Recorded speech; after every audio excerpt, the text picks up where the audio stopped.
Hi everyone, so as promised I wanted to start our postpartum material. We will start with this on Friday and then jump into the newborn material. So in general, what we'll start off talking about is what nursing care interventions do we provide to a postpartum mom. So for this woman here, in general, and most of our patients, we're going to be providing support and education. Education on newborn care, education on breastfeeding. We're trying to instill a sense of confidence in new moms that they can go home and care for this baby. We want to make sure they have a support network when they go home. Make sure they have their adequate follow-up visits scheduled. And all of this you're educating your patient while you're constantly assessing her, right? You're assessing her for signs of a postpartum hemorrhage, which can happen, more than those 4 hours post-delivery. It can happen within those first 24 hours even. So you're monitoring for that. You're monitoring her episiotomy or her laceration if she had one vaginally for signs of infection. If she's had a C-section, you're monitoring that incision for any signs of infection. So teaching mixed in with all of your assessments. For this mom, what would we be most concerned about? Well, I would say her psychosocial state. She looks disconnected from her baby, who's a little bit fussy, so she would be at risk highly for postpartum depression. We're going to talk about this in depth, but for this woman, you would want to make sure that her support person and her are both educated in what postpartum depression is, signs that it can be worsening, so that she knows who to make sure she has contacts for who to call for help and close follow-up. The first 2 weeks after a baby is born, women experience mood fluctuations we refer to as the baby blues. But if this persists, or if it is more than just feeling down or moody or having some emotional outbursts, the woman should certainly be counseled to speak to somebody about postpartum depression. All right, uterine involution is the uterus returning to a pre-pregnancy size, which is about the size of your closed fist or the size of a pear. How does the uterus go back down to its pre-pregnancy size or involute? Well, it does that by contracting. And to contract, the uterus needs oxytocin. Luckily, after the baby is out, our body releases a huge surge of oxytocin to help the uterus to contract. PP is postpartum. We also can synthetically give the patient Pitocin, which is the synthetic form of what we naturally release, oxytocin, to help that uterus to contract. Breastfeeding releases a large amount of oxytocin. It is incredibly helpful to breastfeed so that the uterus can contract and go back down to normal size.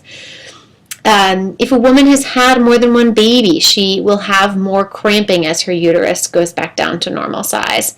And again, because breastfeeding releases oxytocin, she will feel uncomfortable and have increased cramping during that. It's a definite point to educate your patients about, and also to ensure that they're taking their Motrin, which is the medication of choice for cramping, as needed. Usually it's ordered for every 6 to 8 hours, and it's usually ordered anywhere from 400 milligrams to 800. But again, Motrin is the medication for cramping. So after delivery, the uterus is still above the umbilicus, and it goes down about 1 centimeter a day, taking a couple of weeks to go down to pre-pregnancy size. This is just, again, showing you that the uterus does not magically go back down to pre-pregnancy size. It's going to take some time. If you palpate the uterus postpartum, you want it to feel hard and firm. And then if it is not hard and firm, you're worried about her bleeding and you want to check her pad and see how her bleeding is. If the uterus is not directly in the midline, you're then worried, does she have a full bladder? What's displacing the uterus? So you always want to make sure that you know when her last void was, because a full bladder will displace the uterus and can put her at risk for a hemorrhage. So as you're assessing somebody's bleeding, what we comment on is whether there is, scant amount, light amount, moderate, or heavy. If somebody is saturating a pad in 1 hour, and that's happened for 2 or 3 hours in a row, we're getting sort of worried. She shouldn't be bleeding that heavily. Moderate is more the norm. I have written on the top here 3 different things: rubra, serosa, and elba. So lochia for the first 3 days will be rubra, a bright red. It will then turn to serosa, and it will finally then be elba. The elba is sort of a whitish, pinkish discharge. Rubra, again, is the red bleeding. Serosa is reddish to pinkish. It lightens up a little bit, and elba is sort of a white-pink discharge.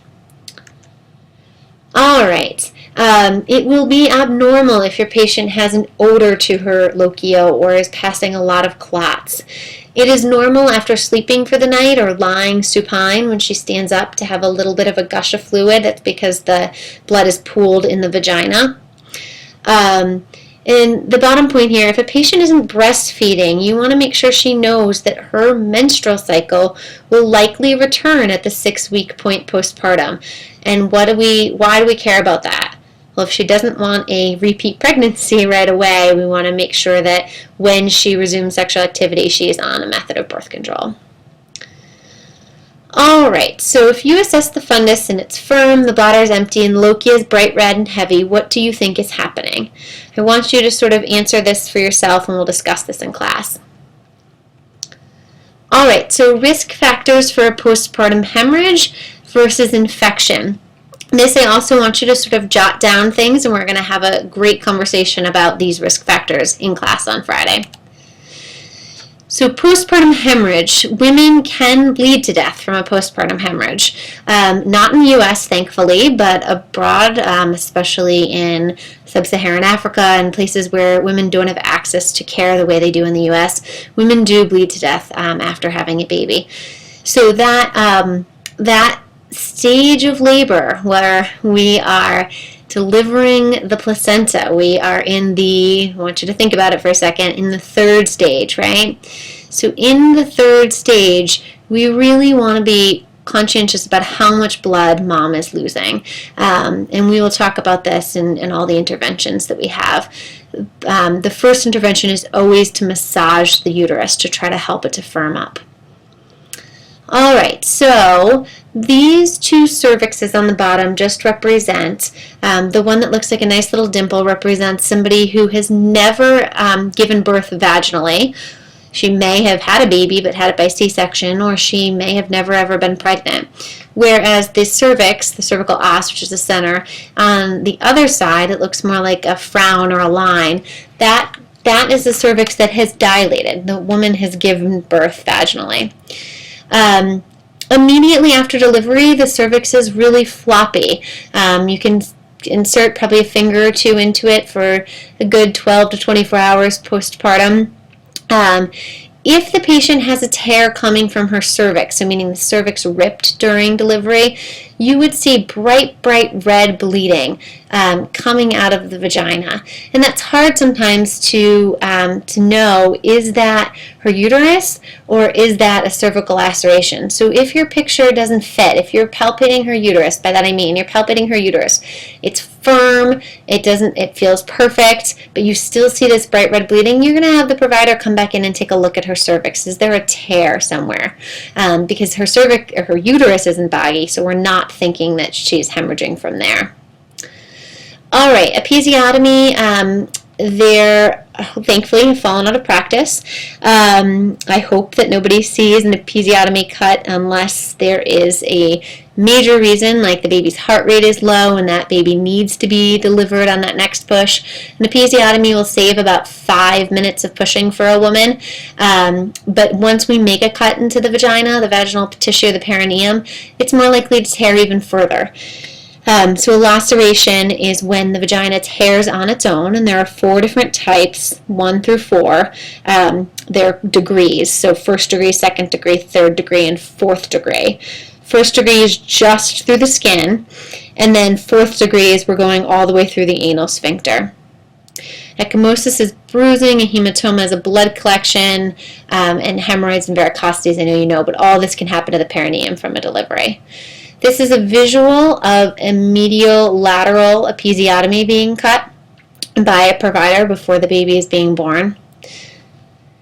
Again, mediolateral is a cut off to the side. The other dotted line is a midline episiotomy. Midlines are are cut more frequently. Medial lateral is cut so that you try to avoid the anal sphincter, but more often than not, the midline episiotomy is what I've seen cut. This is a diagram of lacerations, which we'll talk about in class, showing what the involvement again is. Again, first degree is just skin involvement, and we move down to fourth degree and we've gone through the anal sphincter.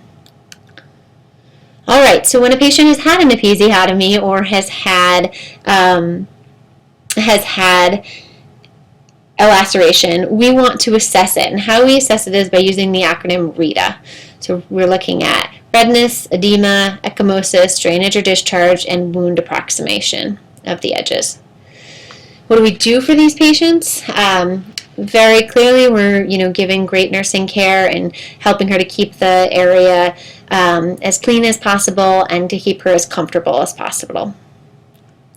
Sitz baths work really well for women who've had significant tearing. They really help. Postpartum, I had mentioned in class today that up to 500 cc's or mLs is normal blood loss for a vaginal delivery, and up to 1,000 for a C-section. So you can imagine that really puts a woman's H&H, right, hematocrit and hemoglobin, pretty low postpartum. The patient will be urinating quite frequently, especially for the first 2 to 3 days. She will lose 5 pounds this way just through diuresis. So lab values of a postpartum mom, we expect to see an increase in her white blood cells. That's just normal. We expect to see a decrease in her H&H. GI, we want to encourage her, even if she's had a tear, that she shouldn't be afraid to have a bowel movement. We often encourage women to be drinking lots of fluid and to take Colace so that they can have that first bowel movement while they're still in the hospital. But again, women with tears really fear that first bowel movement. Urinary function will return to normal in 4 weeks. You want to make sure that your patient doesn't have any signs of a UTI before they're leaving your floor. Musculoskeletal, the point I want to make here, and I think Kate Middleton did a great job when she and the prince came out and showed off their newborn baby, and this is what she looked like. After we have babies, we still look pregnant, and I think more and more people are starting to show that, and that is the reality. So musculoskeletal, we still appear to be fairly pregnant after we have given birth. So it's just a good point to sort of consider that we don't all look like supermodels after the baby has been born. All right, we'll talk about this. I'm going to skip through a couple of these. An immediate weight loss after the woman has given birth is about 11 to 13 pounds that the woman immediately loses.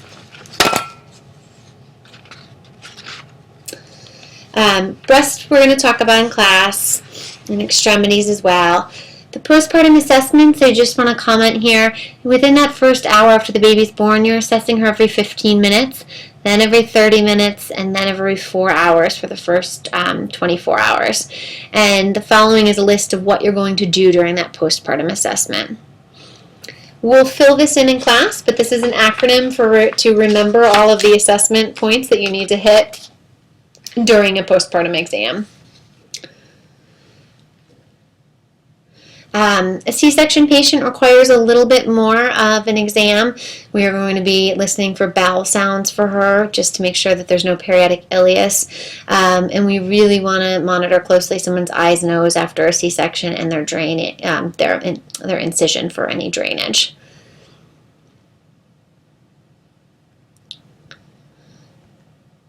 All right. And I think this is where I'm going to leave off, and we'll pick up here with ROGAM when we have class. So thanks all for listening, and I look forward to seeing you Friday.